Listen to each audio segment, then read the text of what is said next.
Bonjour à toutes et à tous.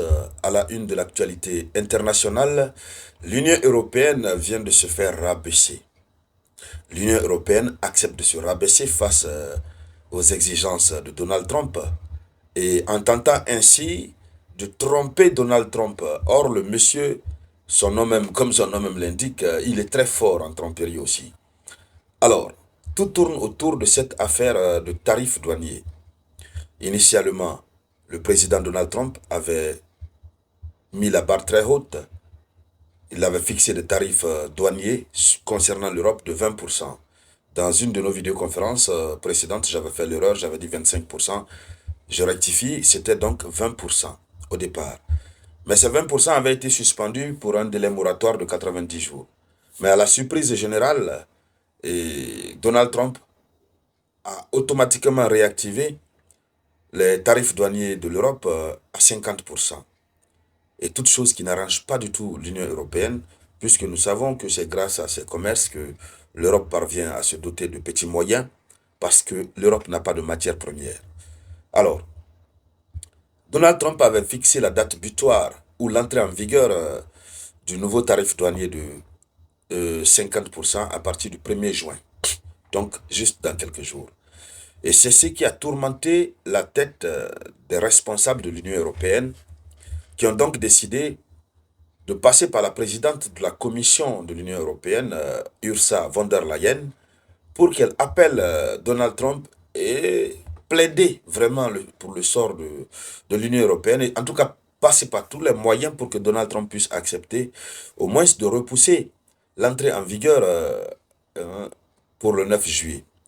Parce que Donald Trump, la raison pour laquelle Donald Trump a augmenté de façon exponentielle le tarif douanier de l'Union européenne à 50%, la raison principale, c'est que Donald Trump estime que l'Union européenne n'est pas sérieuse dans les négociations qui ont été entamées avec les États-Unis d'Amérique. Parce que Donald Trump a dit, si vous voulez que ces tarifs ne soient pas appliqués, il faudrait qu'on négocie. Et la négociation, c'est quoi? Le principe clair de Donald Trump, c'est que les États membres de l'Union européenne doivent relocaliser leur production aux États-Unis d'Amérique. Donc, pour éviter qu'ils payent des frais de douane, ils doivent produire aux États-Unis d'Amérique. Autrement dit, dans cette logique, c'est l'Amérique qui devient gagnante parce que quand ça se produit sur son sol, le coût devient moins.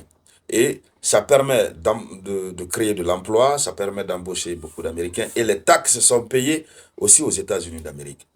Voici la ligne dure sur laquelle Donald Trump est.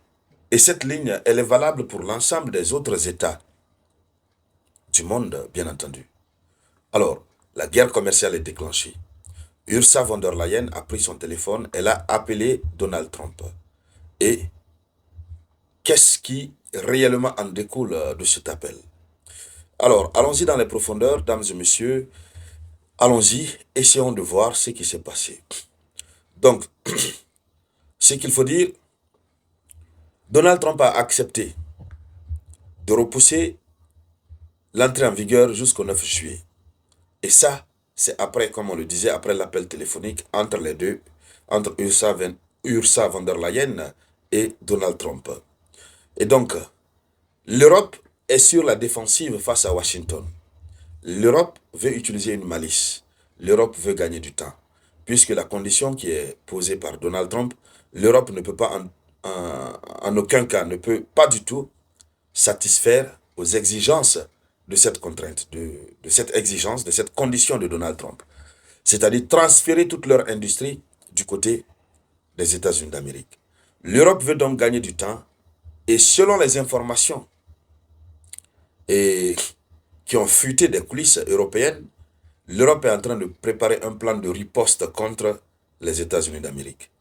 C'est-à-dire la guerre commerciale va réellement éclater. Même si pour l'instant, von der Leyen, à travers sa courbette, a tenté d'écarter un peu ce conflit commercial, mais c'est juste le temps pour l'Union européenne de préparer sa contre-offensive commerciale contre les États-Unis d'Amérique. Mais la grosse question qui se pose, elle est celle de savoir, est-ce que l'Union européenne pourra pourra atteindre son objectif, puisque le commerce européen dépend reste majoritairement dépendant du marché américain. Alors, selon l'information officielle, l'Union européenne, en réaction, qui affiche une volonté de temporiser, et il y a même le commissaire européen au commerce, M. Maros Sefcovic, qui a rappelé ceci.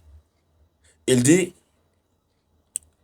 que les discussions doivent être fondées sur le respect mutuel, pas les menaces. Donc, le commissaire européen au commerce, lui, il annonce déjà les couleurs de la position réelle de l'Union européenne, parce que le président Donald Trump, qu'est-ce que lui, il fait? Donald Trump, lui, il les menace, il les prend comme ses enfants, et puis il leur parle sans aucun respect. Voilà, soit vous acceptez ou etc. Et c'est ce que le commissaire au commerce européen, lui, ne veut pas. Lui, il dit, non, que les négociations, pour qu'elles soient sérieuses, elles doivent porter sur le respect mutuel, pas sur les menaces. Et donc, c'est la raison pour laquelle les discussions que Donald Trump n'apprécie pas ne sont pas en train d'aboutir. Parce que Donald Trump a dit que les négociations que l'Amérique a entamées avec l'Union européenne, ces négociations ne sont pas en train d'aboutir, de déboucher à quelque chose de bon. Alors, pourquoi ça n'aboutit pas à quelque chose de bon?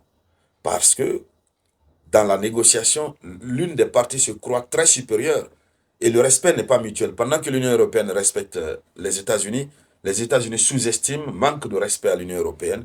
Et comme si tout cela ne suffisait pas, les États-Unis menacent l'Union européenne. Donc, c'est ce facteur qui est relevé.